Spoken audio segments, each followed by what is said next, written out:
first question. Radioactive substance do not emit. So can you try? What the radioactive substance do not emit?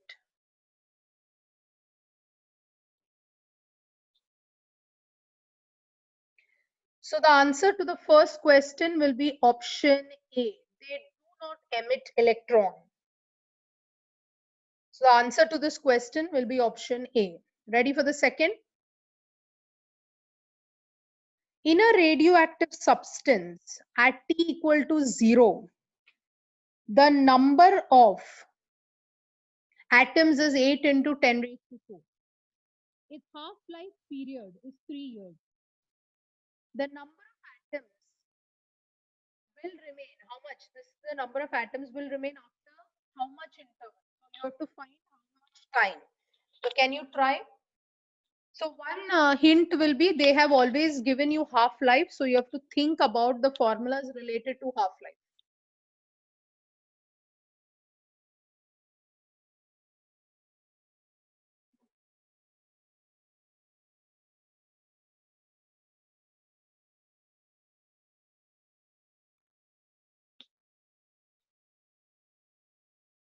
So some of you all are answering. For second, think an answer because it will help you. For the second one, the answer will be option A. So if you got A, then let's see how the solution. So we have to go for n is equal to n naught half raised to t upon t. So they have given us this n, that is 10 raised to 4, and n naught is given to us 8 into 10 raised to 4 half of t upon. They had already given you that the half life is nothing but 3 years. So we're using that data here. So we have put here t upon t half की जगह पे 3 आ गया. This will give us nothing but t by 3, and that means t comes to be 9 years. So the answer to this question will be nothing but option A. Is my voice audible now? Somebody said the voice is not coming. So here the answer will be nothing but 9. Okay, thank you. So here in this case, I think it was a very simple question. We move on to the next question. Please try, I give you 1 minute to try the question. The half-life period of radium is 1600 years. The fraction of a sample of radium that could remain after 6400 years is. Please solve quickly.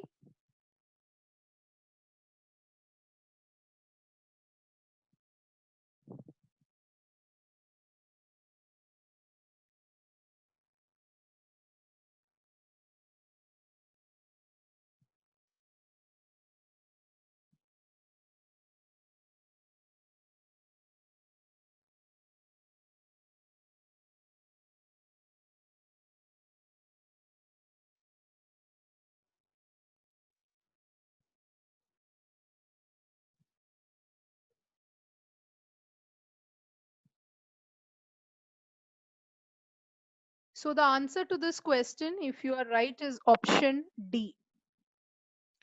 So again, we have used the formula n upon n naught is half 6400 upon 1600. That will give us half raised to 4, and the answer will be option D, that is 1 upon 16.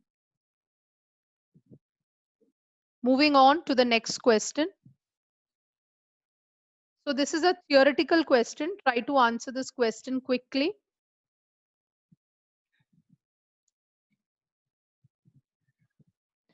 During a negative beta decay, an atomic electron is ejected. An electron which is already present within the nucleus is ejected. A neutron in the nucleus decays, emitting an electron, or a part of the binding energy is converted into electron. So can you think about question number 4? It is simple. Read again and check. Yes, somebody has answered correctly. Others, please try. It is not difficult. during a negative beta decay. So in the beta decay, a neutron in the nucleus decays emitting an electron. That is option C. Moving on to the next question. Look at this graph over here and tell me which is the appropriate binding energy per nucleon graph. Which is the most appropriate binding energy per nucleon graph? It's a very simple question because just right now you have answered or you have seen the graph already. Yes, absolutely correct. It will be option A. So A is your answer. It is the most appropriate graph here. What is the here the graph is between the wave number and the frequency or angular frequency omega. So which do you think is the most appropriate graph here for question number 6? How are they related?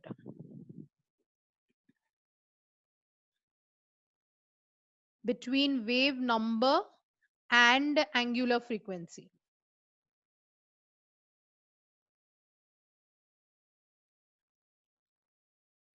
Wave number and angular frequency.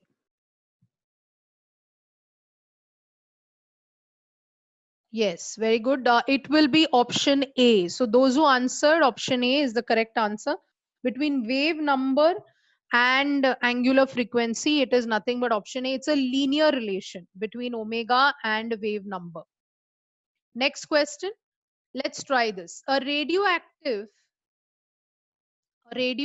material half-life is 10 minutes. So if initially there are 600 number of nuclei, the time taken in minutes for the disintegration of 450 nuclei is, I repeat, so there is a radioactive material, half-life is given again. So you can guess which formula to use. We will use n upon n naught is half raised to small n. If initially there are 600 number of nuclei, the time taken for the disintegration of 450 nuclei. So you can find out how much will be n. N is kitna bach gaya? 600 minus 450, right?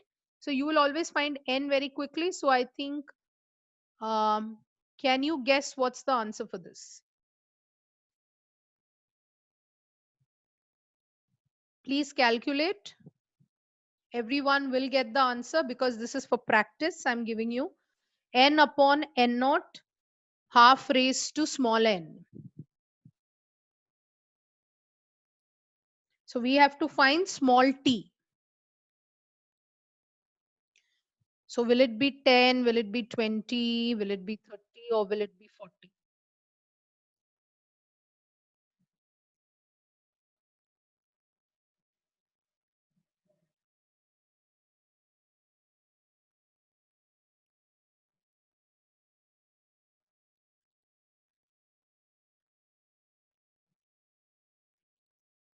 So the answer to this question is option A. So the solution is as follows. So first, the number of nuclei remaining you can calculate by 600 minus 450, that is 150. Then according to the law of radioactivity decay, as you know, this is the formula, that is half raised to small n, and small n is nothing but t upon t half. So how much is left? We calculated 150 here upon total number is 600. From this, half square is equal to half t upon t half. So you will get t upon t half is 2, and therefore you will get 20 minutes. So those who got 20 minutes, very good. Proceeding, question number 8. The ratio of the kinetic energy to the total energy of an electron in a Bohr's orbit is. Can you check what is the relation? You know the formula for kinetic energy and you know the formula for total energy. We have just revised some time back. So what is the relation between total energy and the kinetic energy? Yes, so I can have a whole lot of people answering correctly. Very nice. So the answer to this will be option B, Bombay, right? So kinetic energy and total energy, as I told you, they exactly look same. So total energy and kinetic energy is me raised to 4 upon 8 epsilon naught square n square h square, but total energy will have negative sign. Hence, the answer to this will be option B. So answer to this question will be nothing but option B.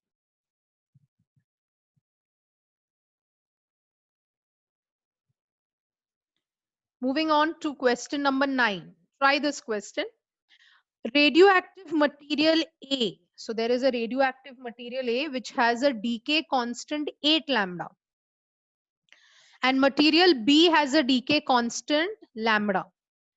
Initially, they have same number of nuclei. So when they say initially they have same number of nuclei, that means N naught is same. I don't want you to answer immediately because I have changed the question slightly. So I know some of you all are answering based on the fact that it's a previously asked question, but please take a look carefully at the options. So here the radioactive material A has a decay constant 8 lambda and the material B has a decay constant lambda. Initially they have same number of nuclei, matlab N naught दोनों का same रहेगा. Now, after what time the ratio of number of nuclei of material B to that of A लेना है. तो इसमें exam में भी उन्होंने थोड़ा सा गड़बड़ किया है. ये B to A लेना है आपको, which is given to you as 1 by E. So can you try which option? Use the hint would be use the radioactivity decay law.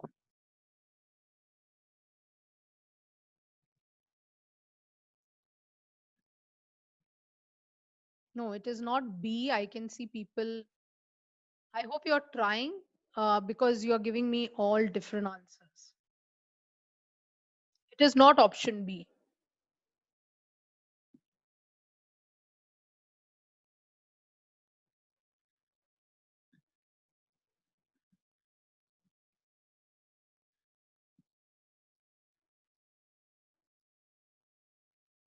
Please try the question. It's an important examination question.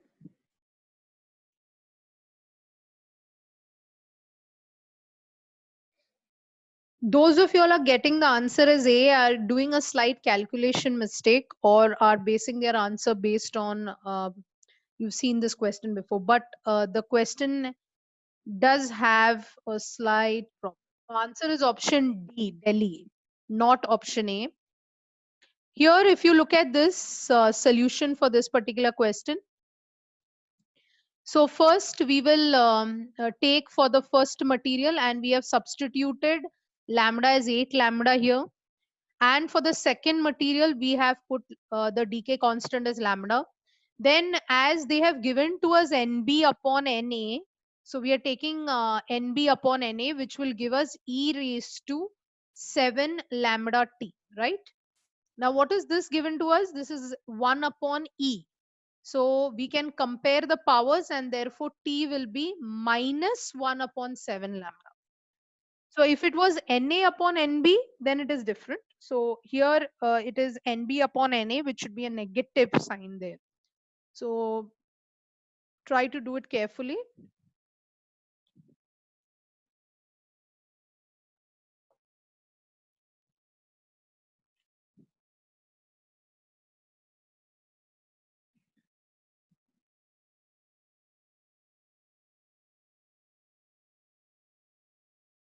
Moving on to the next question. The next question is quite simple. You'll be able to do it.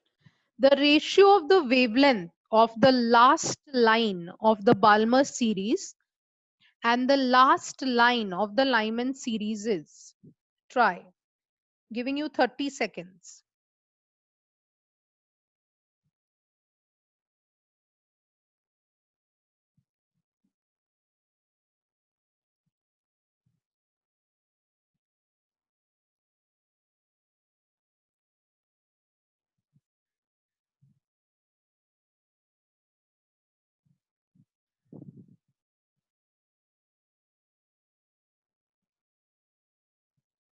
30 seconds to answer this. Please try.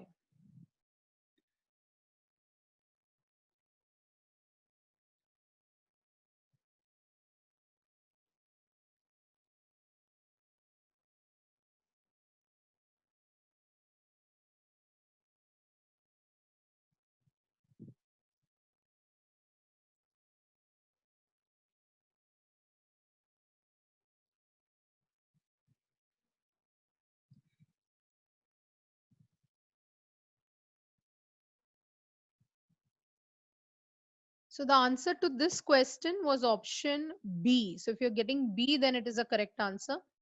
Solution, we are going by the Bohr's formula, and it is the last line of the Balmer and Lyman. So when it is the last line, it is the shortest wavelength. So here N2 will be infinite, and here also we will take it as infinite. So 1 upon lambda B is RC, and here it will be 2 square, and here it will be 1 square. So if you take the ratio of this, the answer to this question will be nothing but option B, that is 4.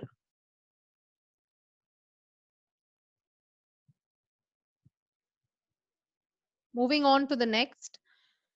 Try this. If an electron in a hydrogen atom jumps from the third orbit to the second orbit, so it is jumping from the third orbit to the second orbit, Balmer series, it emits a photon of wavelength lambda. When it jumps from the fourth orbit to the third orbit, the corresponding wavelength of the photon will be. 30 seconds for this also. Again, Bohr's formula.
Yes, so I think majority are getting the answer as option C. So let us look into the solution of C. Option question number 11. So first we have to, it's jumping from the third to the second. So you will get 5R by 36. And then fourth to the third. So you will get 7R by 144. Then you take the ratio of it. So you should get 20 lambda by 7. You should get 20 lambda by 7.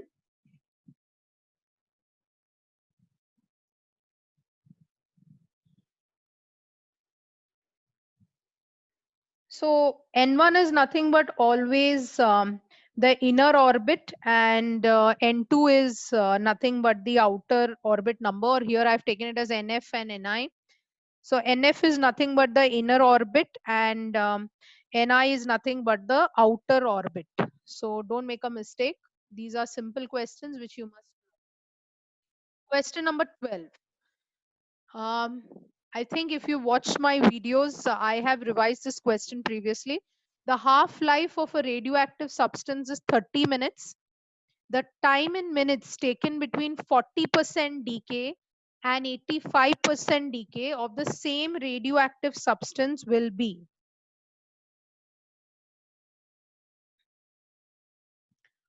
Again, 30 seconds to answer this question.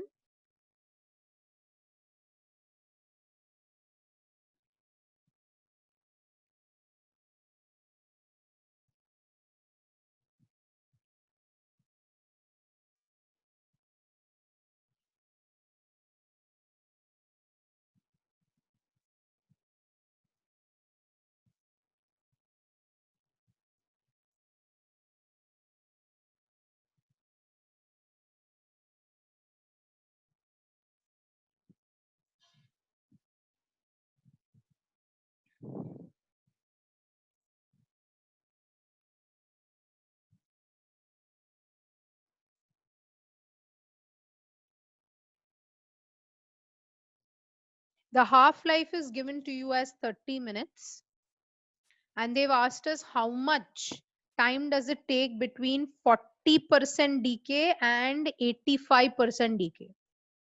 So 40% decay हुआ मतलब 60 बच गया, 85% DK हुआ मतलब 15% बच गया, right? तो पहले 40% डीके की वजह से कितना बचा है 60, और 85% डीके की वजह से कितना बचा है 15। तो 60 से लेके 15 तक जाने के लिए कितना हाफ लाइफ लगेगा?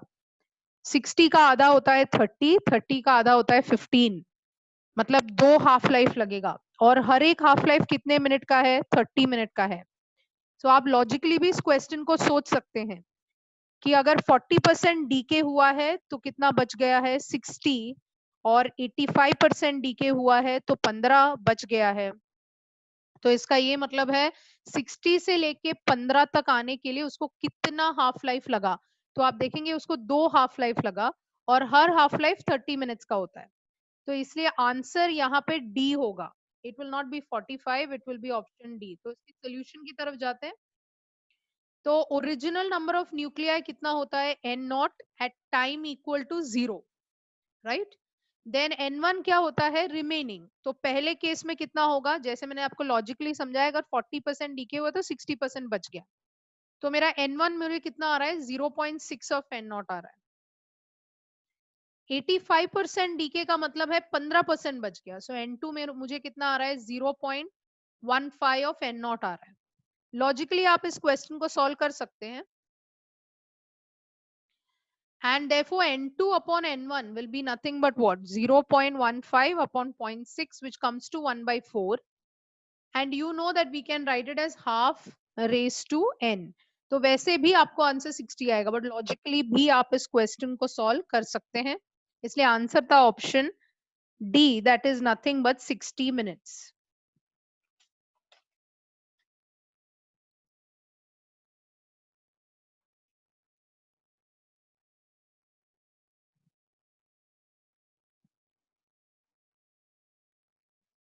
Moving on to the next question, question number 13.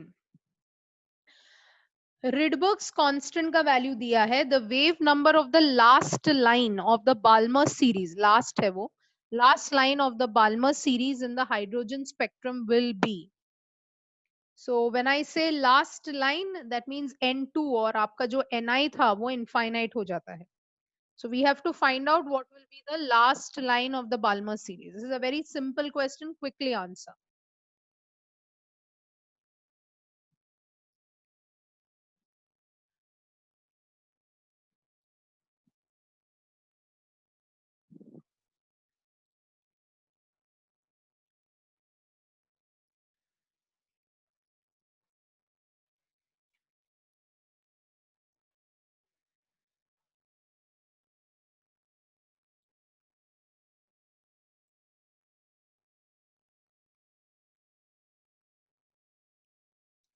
Yes, so all of you all have been quickly answering this. So this option will be nothing but A, right? So if you substitute, you will get R by 4, and R by 4 will give you option A, that is 0.25 into 10 raised to 7. Yes, so that will be, that was a very simple question. Moving on to the next one for AMN. When an alpha particle of mass m moving with a velocity v bombards on a heavy nucleus of charge Ze, its distance of the closest approach from the nucleus depends on m. So what is the dependency of it to m? So you have to find the distance, that is the relation between distance and m. So closest approach का formula इसके लिए आपको आना चाहिए. I will give you the formula, but what do you think, if you have studied previously or you've come across this formula, what is the relation between distance and mass?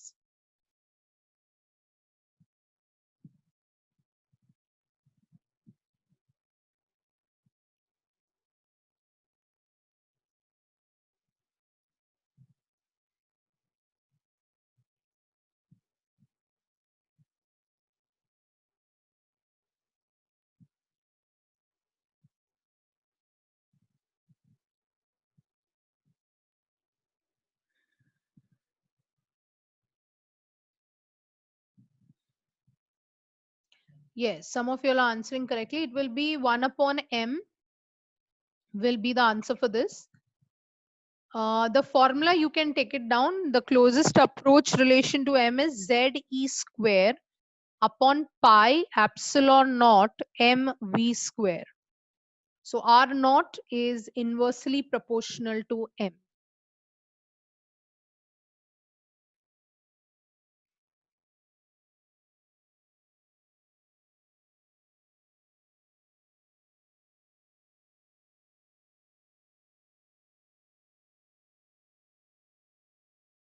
Moving on to the next question. Question number 15. Try it on your own. The half-life of a radioactive nucleus is 50 days. The time interval T2 minus T1 between the time T2 when 2 by 3 of it, somebody scribbling on my PowerPoint. Kindly stop that.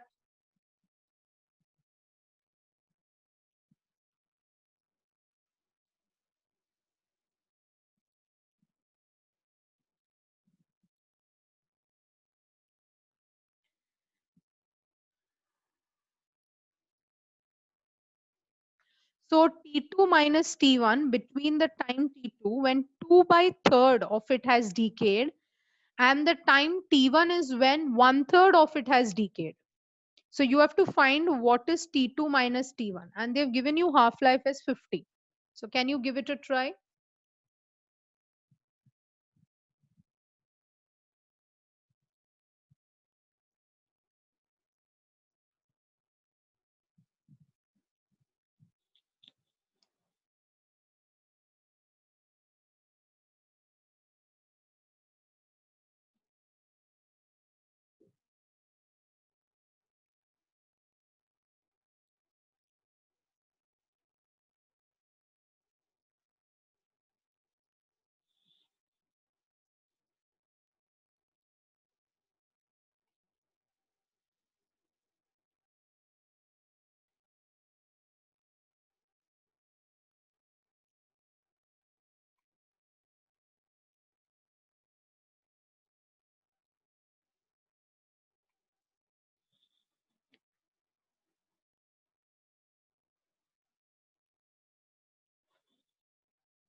Please try based on half-life of a radioactive nucleus is 3 days. The time interval T2 minus T1 between the time T2 when 2 by 3rd of it has decayed and T1 is 1/3 of it has decayed. So let us look at the solution.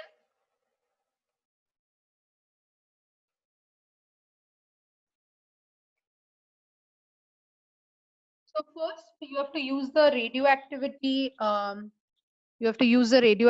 decay law, that is n is n naught e raised to minus lambda t. So at time t2 as per what is given 2 by 3rd of the sample has decayed. So therefore n will be what? 1 by 3rd of n naught because 2 by 3rd has decayed. Then you substitute in the formula. So you will get this as, and at T1 how much has decayed? 1 by 3rd.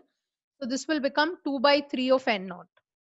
So when you substitute this, you will get the formula. We are taking the ratio and we will get half e raised to minus lambda T2 minus T1.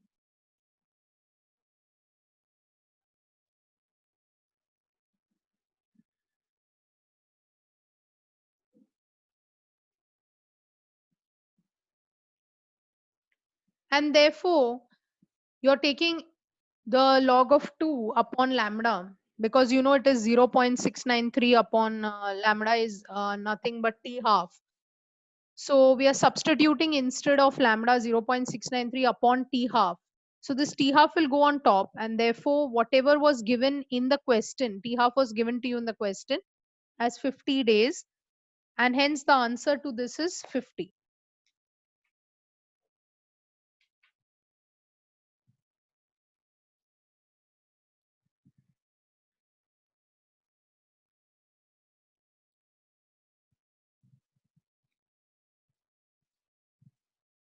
It is not difficult. Somebody wants, it is given to you half life as 50.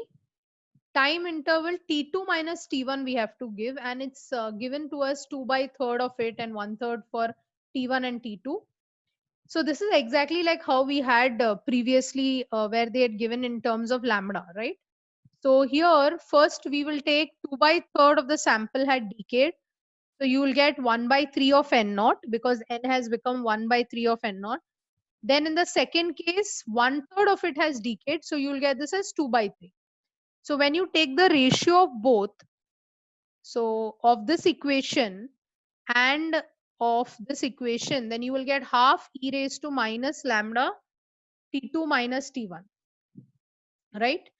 So therefore, here when you take, you're getting a log of 2. So this log of 2, because e raised to आ रहा है यहाँ पे ना, तो e raised to आ रहा है, so this will, ये नीचे चला जाएगा, 1 upon e raised to lambda T2 minus T1 हो जाएगा. तो अगर आप इसको कंपेयर करेंगे तो यहाँ पे आपको log of 2 मिलेगा, and therefore your lambda is nothing but log of 2 upon t half, and therefore t half is nothing but 50 days.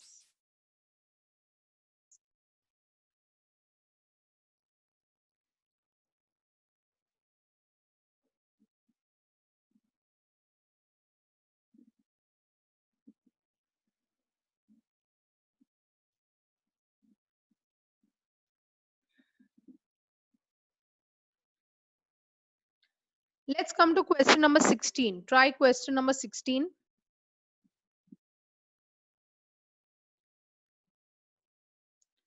An electron in the hydrogen atom jumps from the excited state N to the ground state.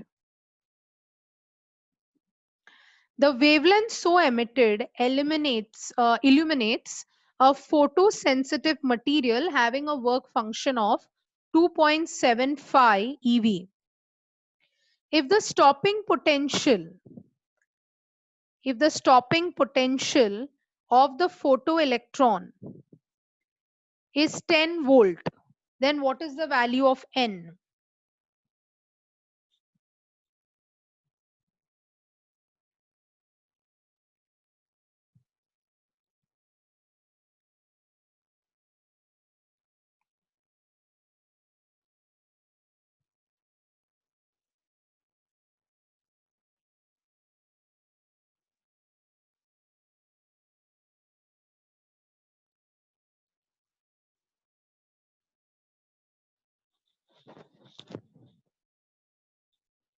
Krisha, Ishika, can you please control your mouse because you're fiddling with my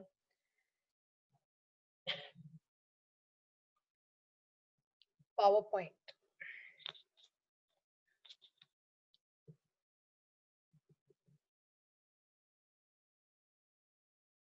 So an electron in the hydrogen atom jumps from the excited state N to the ground state. The wavelength so emitted illuminates a photosensitive material having work function 2.75 eV. If the stopping potential of the photoelectron is given to you as 10 volt, what is the value of N? Please try this question. It's an important question.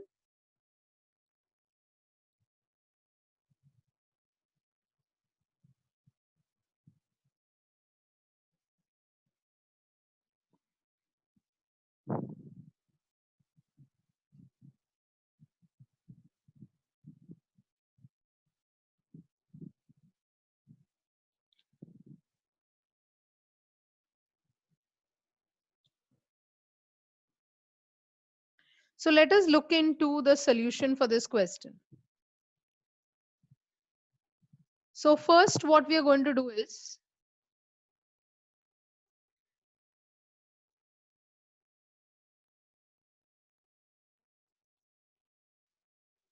Vs is given to us, and the Vs given to us is nothing but 10 volt. Work function आपको पता है 2.75 EV दिया है. So EVS is equal to H nu minus W naught. So from here we can get this answer because we know H nu is EVS plus W naught, so it's given to us, so we are directly substituting and get 12.75 EV. अब H nu as per the third postulate, so we're doing this as minus 13.6 upon n square minus of minus 13.6 upon 1 square.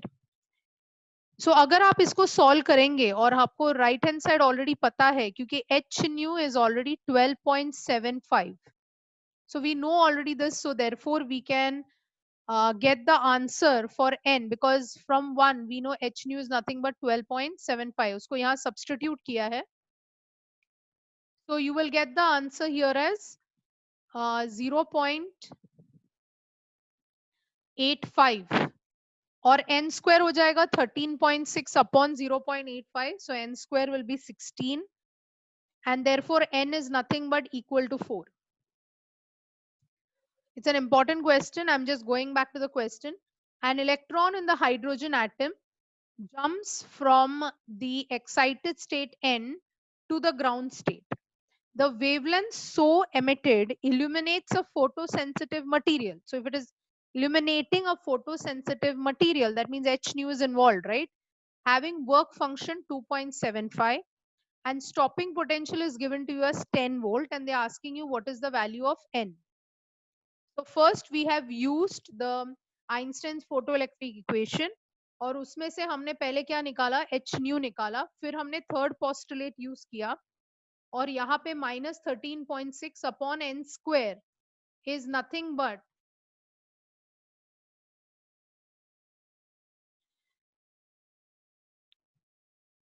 -13.6 upon n square minus of -13.6 upon 1 square.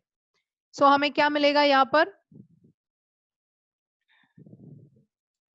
we should get that from equation number 1, and your answer for this will be nothing but 16. n square हमें 16 मिलेगा, therefore n is equal to 4. Moving on to question number 17.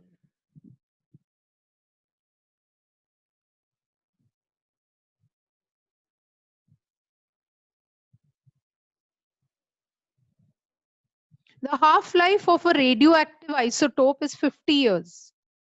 It decays to another element Y, which is stable. The two elements X and Y were found to be in the ratio 1:15 in a sample of a given rock. What is the age of the rock?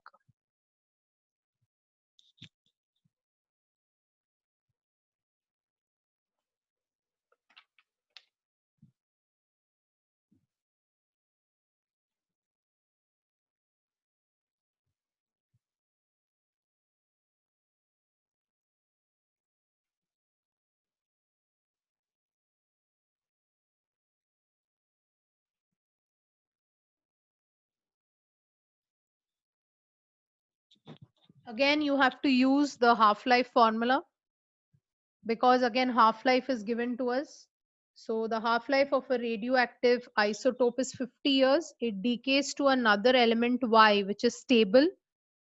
The two elements X upon Y were found in the ratio 1:15 in a sample of a given rock. Then what is the age of the rock? Please use only the chat box to reply.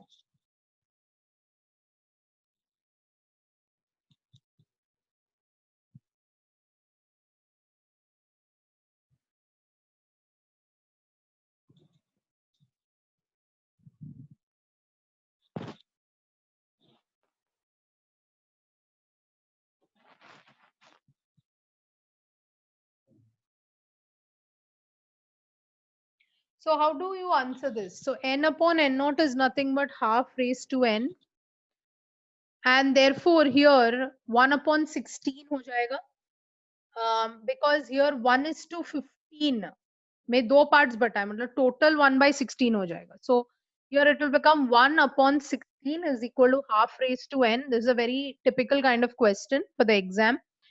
And from this 1/16 can be written as half raised to 4 is half raised to n.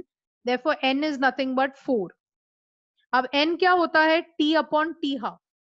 So अगर आप substitute करेंगे, so small t is n into t half, which is 4 into 50, and therefore your answer should be 200 years.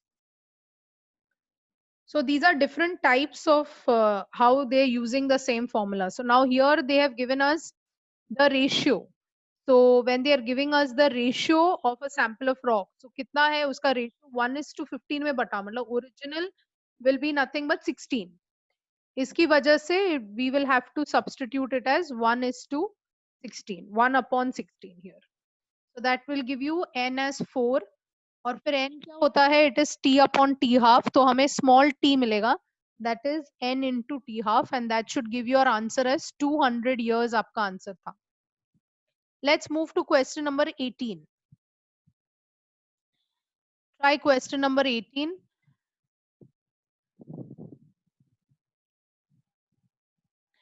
An electron is moving around the nucleus of a hydrogen atom in a circular orbit of radius r. What is the Coulomb's force between the two? An electron is moving around the nucleus of a hydrogen atom in a circular orbit of radius r.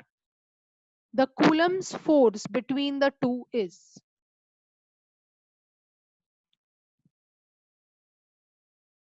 Try answering.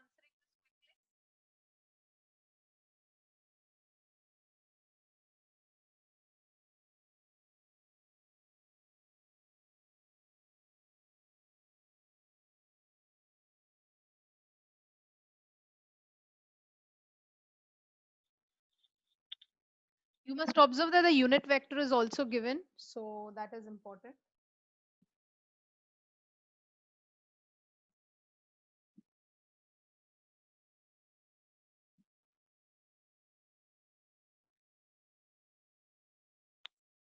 Yes, so the answer will be option B,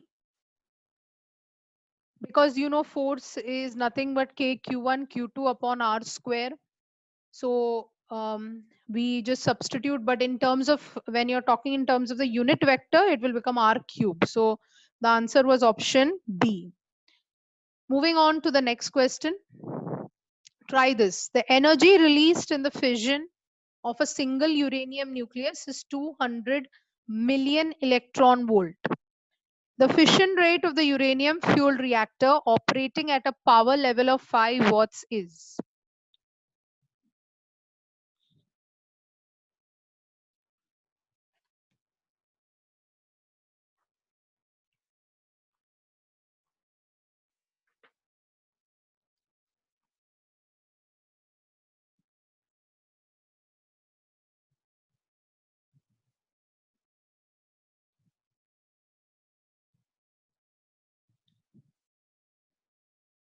You must know the formula for fission rate.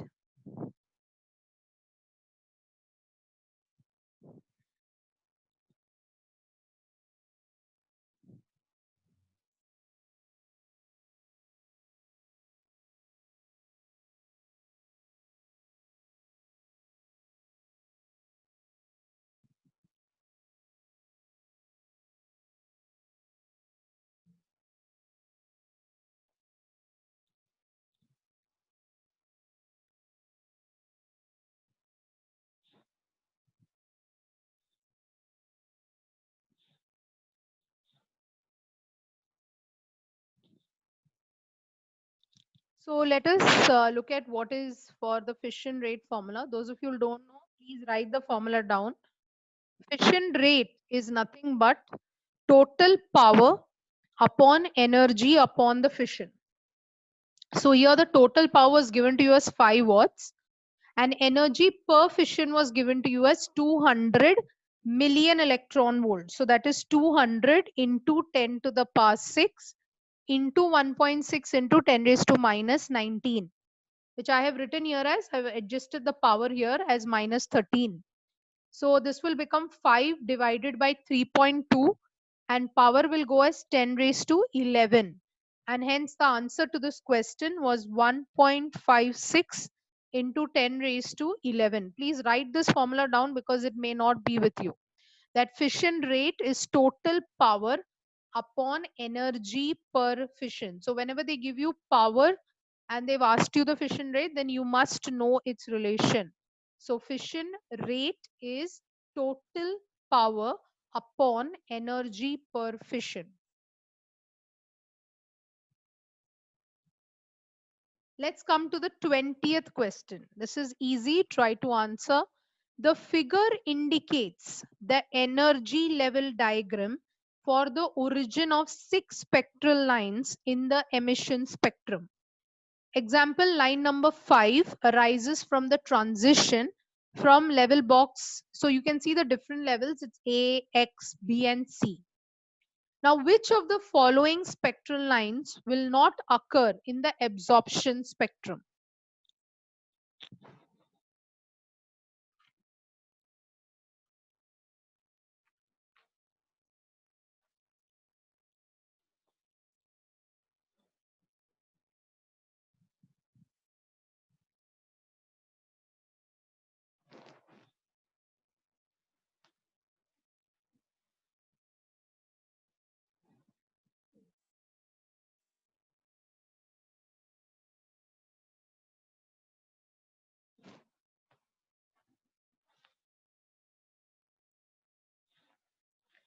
So for this question, you should be clear what is an absorption spectrum.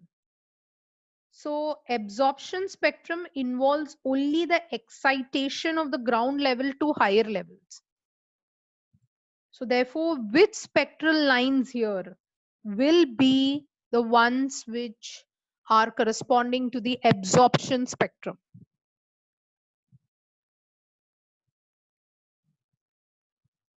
I repeat, absorption spectrum involves only excitation of the ground level to higher levels. Therefore, which spectral lines will occur in the absorption spectrum?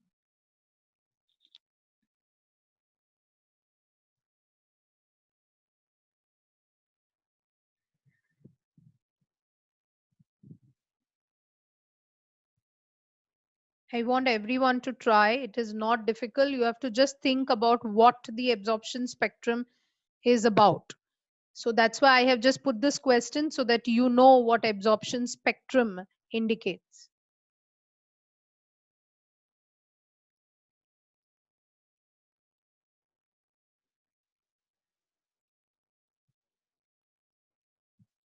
I repeat what I just said. Absorption spectrum involves only excitation of the ground level to higher levels.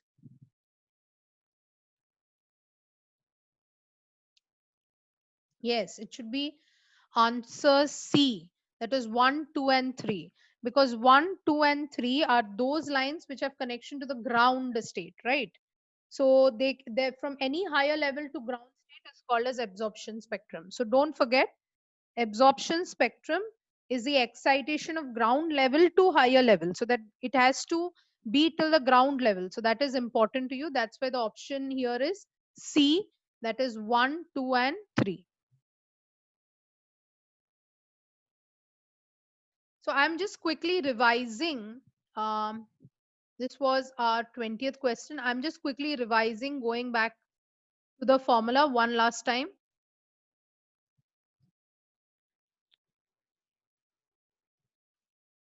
In the next lecture, I will be taking an entire paper. I'll solve an entire paper. So we will see mixed questions. This is because last lecture you told me to revise AMN. So in the next lecture, we'll do an actual paper. So let's try 45 questions. We will be able to finish according to me.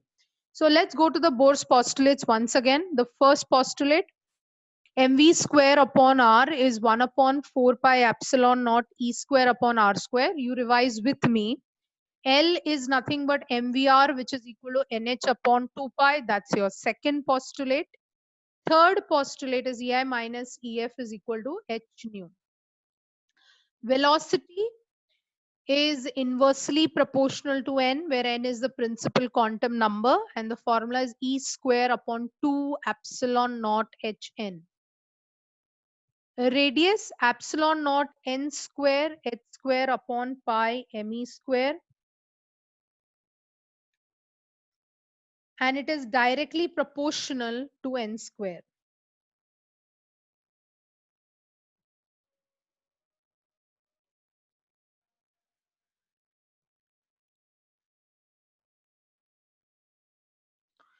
Omega is inversely proportional to n cube, and frequency is inversely proportional to n cube.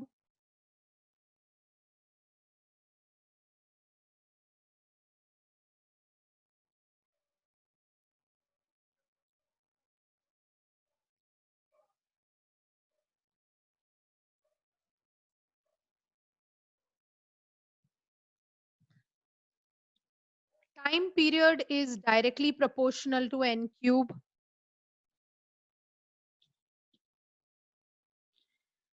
Centripetal acceleration is inversely proportional to n raised to 4. So energy relation of an electron in a stationary orbit in a hydrogen atom is nothing but minus me raised to 4 upon 8 epsilon naught nh the whole square, which comes to minus 13.6 upon n square. Potential energy is minus me raised to 4 upon 4 epsilon naught n square h square.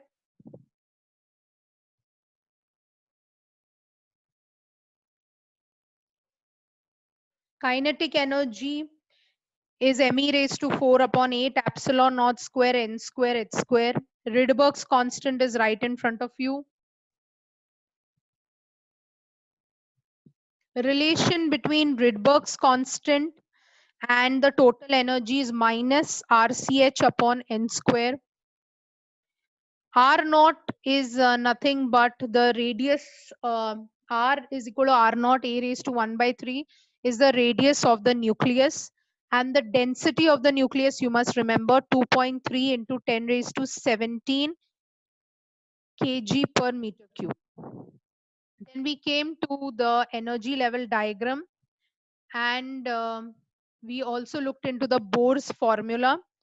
So in the Bohr's formula, we must remember that Lyman series lies in the UV region, Balmer series lies in the visible region, Paschen series lies in the infrared region, Brackett series lies in the near infrared region, and Pfund series lies in the far infrared region, right? So the Bohr's formula should be clear to you. That is nothing but 1 by lambda is Rydberg's 1 upon n1 square minus 1 upon n2 square.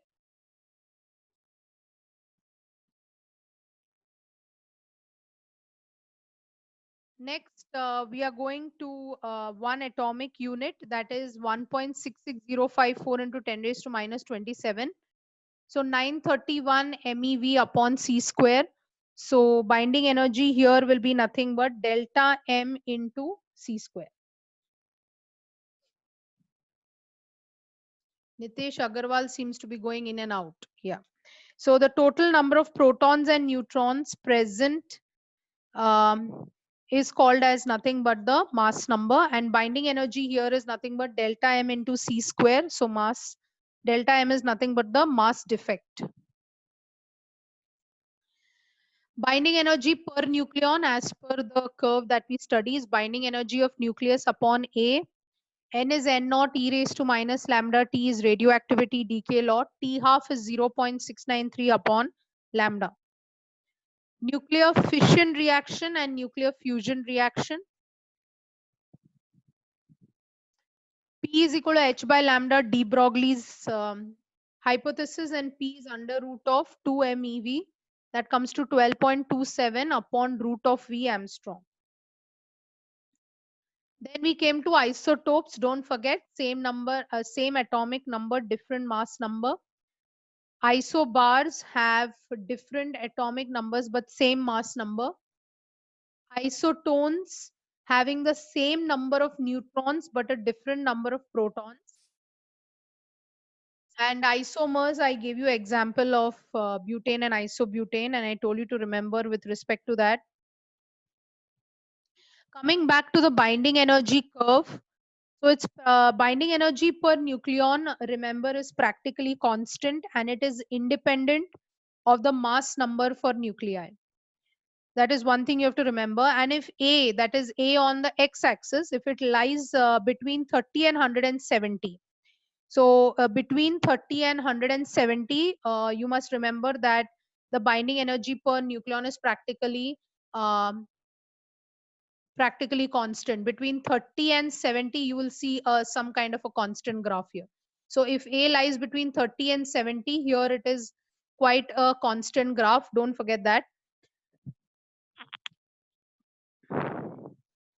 It is maximum for iron. As I said, iron, it will be 8.75 MeV. And remember, it is low for both light nuclei, that is for A less than 30.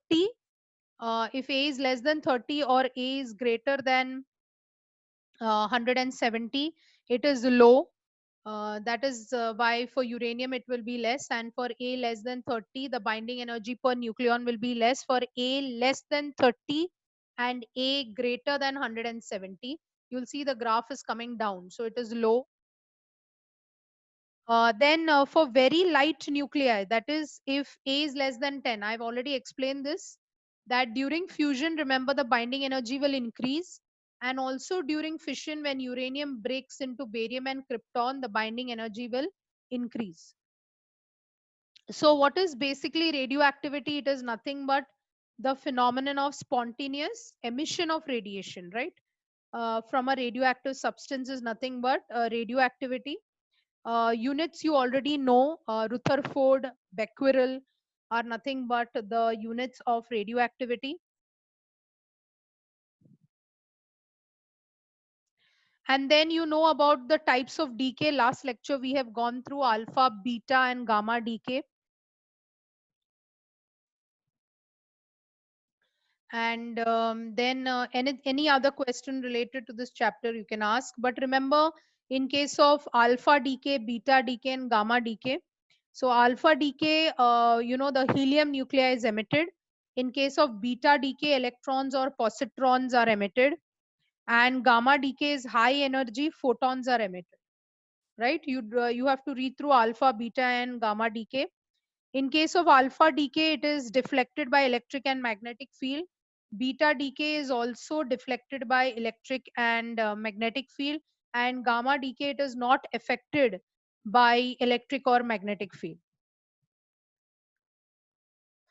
So in alpha, beta and gamma, and then radioactivity law, that is the spontaneous breaking of nucleus, is known as the radioactivity disintegration.